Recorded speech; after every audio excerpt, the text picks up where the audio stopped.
চকুৰে আমি সকলো দেখা পাওঁ, কিন্তু চকুত যদি কিবা সোমায় সেইটো দেখা নাপাওঁ।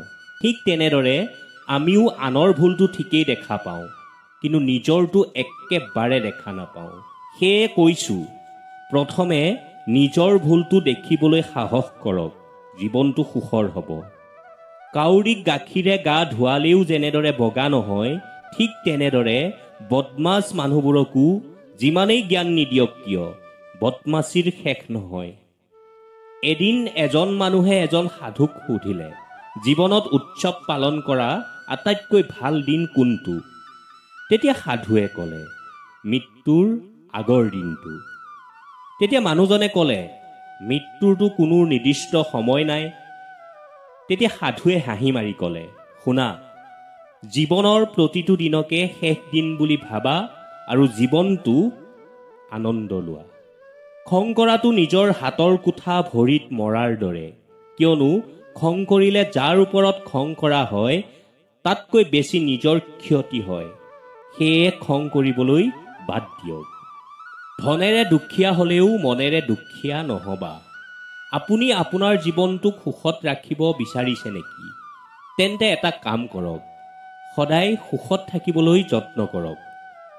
দুখত মানুহে ভগৱানক মনত পেলায়, কিন্তু সুখত ভগৱানক পাহৰি যায়।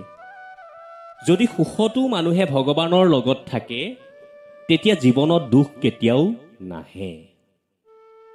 চেষ্টা কৰা সকলে এবাৰ দুবাৰ পৰি যাব পাৰে, কিন্তু চেষ্টা নকৰা সকলে গোটেই জীৱনটো পৰি থাকে।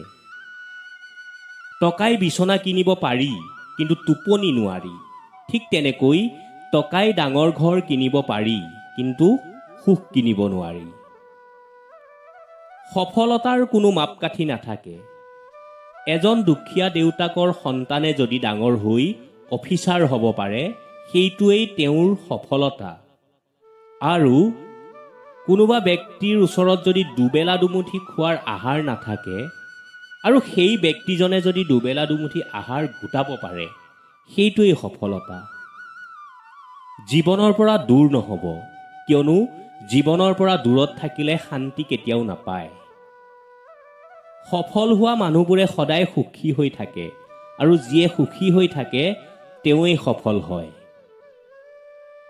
যিসকল মানুহে কিতাপৰ পৰা শিকিব নোৱাৰে, তেওঁলোকে জীৱনত পোৱা আঘাতৰ পৰা ভালকৈ শিকিব পাৰে।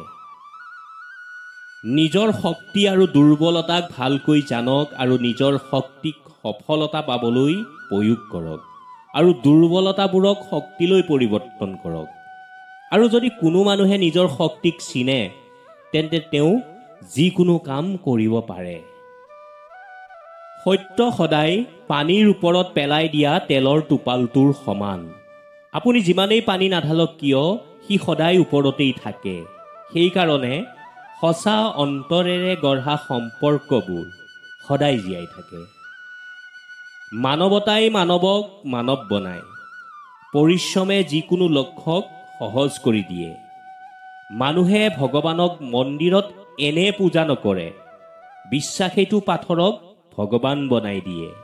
কাগজৰ নাও আৰু মিছা ভালপোৱা দুয়োটা একে। এটাৰে নদী পাৰ হ'ব নোৱাৰি, আনটোৰে জীৱন পাৰ কৰিব নোৱাৰি।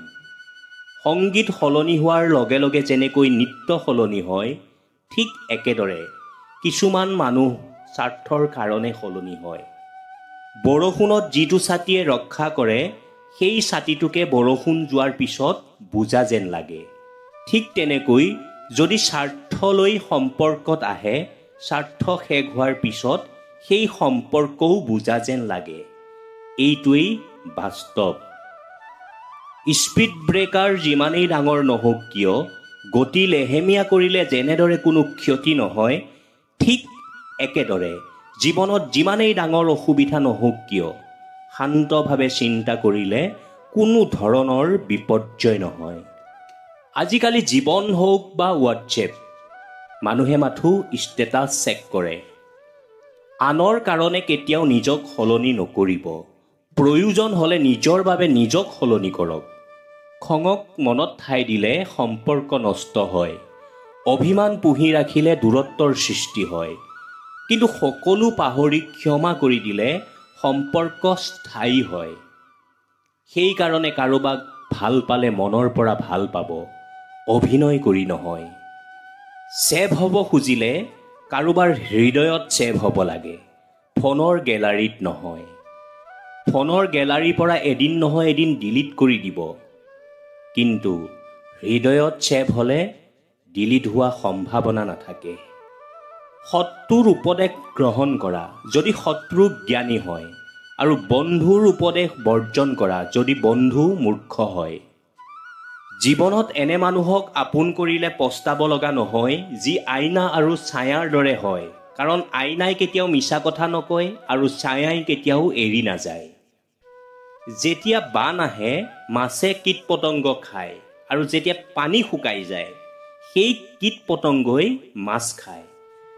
মাথো জীৱনত ধৈৰ্য ৰাখিব, সময় সুযোগ এদিন সকলোৰে আহে। ভাবিছিলোঁ মোৰ ভাল পোৱাই তোমাক সলনি কৰি দিব, কিন্তু তোমাৰ অৱহেলাইহে মোক সলনি কৰিলে। যদি তুমি সঁচাকৈ ভাল পোৱা কেতিয়াও পাহৰিব নোৱাৰা। যদি মোলৈ মনত পৰে ফোন কৰিবা, মনত পৰা অভিনয় কৰি ফোন নকৰিবা। মই বেয়া নাপাওঁ, কিবা ভুল হ'লে ক্ষমা কৰিবা, খং নকৰিবা। খং কৰিলে তোমাৰে ক্ষতি হ'ব, আৰু মই নিবিচাৰোঁ তোমাৰ ক্ষতি হোৱাটো। নাৰী আৰু চিৰি দুয়োটাৰে লগত সাৱধান। দুয়োটাই ওপৰলৈও নিব পাৰে আৰু তললৈও পেলাই দিব পাৰে। বহু মানুহে ৰূপক লৈ আৰু টকাক লৈ অহংকাৰ কৰে। তেওঁলোকে নাজানে ফুলৰ সৌৰভ আৰু মানুহৰ গৌৰৱ বেছিদিন নিটিকে। কেতিয়াবা আপোন মানুহবোৰে আঘাত লগা কথা কৈ পিছত খং কমাৰ পিছত কয়, মইনো কি ডাঙৰ কথাটো ক'লোঁ, জাষ্ট এইটোহে কৈছোঁ। কথা আচলতে সেইটো নহয়, কথাটো হ'ল কোনে কৈছে। যেনেকৈ আপুনি আৰু মই চৰি ক'লে কাজিয়া শেষ, আৰু ডাক্তৰে ক'লে জীৱন শেষ। জীৱনেও তেওঁৰ লগতহে খেলে যি শ্ৰেষ্ঠ খেলুৱৈ। সকলোৰে বেদনা একেই, কিন্তু সকলোৰে সাহস বেলেগ বেলেগ। কোনোবাই হতাশ হৈ ছিন্ন ভিন্ন হৈ পৰে আৰু কোনোবাই যুঁজি জিলিকি উঠে। মানুহক নিজৰ সপোনৰ বিষয়ে নক'ব, কেৱল কৰি যাওক, কাৰণ মানুহে শুনাতকৈ বেছি চাই ভাল পায়। দিয়া আৰম্ভ কৰক, অহাৰ আৰম্ভ কৰিব। সন্মান আৰু টকা দুয়োটাই। নিসংগতাত তেতিয়া অনুভৱ নহয় যেতিয়া মানুহ এজন অকলশৰীয়া হয়। নিসংগতাত তেতিয়াহে অনুভৱ হয় যেতিয়া কোনো গুৰুত্ব নিদিয়া হয়। মানুহ কেতিয়া শক্তিশালী হয় জানে? যেতিয়া জীৱনলৈ আঘাতৰ উপৰি আঘাত আহে, সমস্যাৰ উপৰি সমস্যা আহে, তেতিয়া। কৃতকাৰ্যতাই কিন্তু মানুহক কমফৰ্ট জোনলৈহে লৈ যায়। কথাষাৰ মনত ৰাখিব। এগৰাকী ভাল পত্নীক তলত দিয়া কৰ্মৰ দ্বাৰা চিনিব পৰা যায়।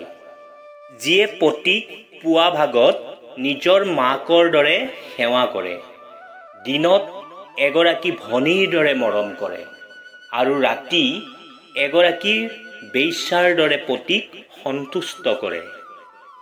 সুখী জীৱন বিচাৰিছে যদি এই তিনিটা কথা সদায় পালন কৰিব। 1 নম্বৰ, কেতিয়াও অধিক সুখী হৈ থকাৰ সময়ত কাকো কথা নিদিব। ৰজা দশৰথে অধিক সুখত কৈকেয়ীক কথা দি কি হৈছিল আমি প্ৰত্যেকে জানো। 2 নম্বৰত, বেছি খং উঠিছে যদি উত্তৰ নিদিব, কেৱল নীৰৱতা অৱলম্বন কৰক।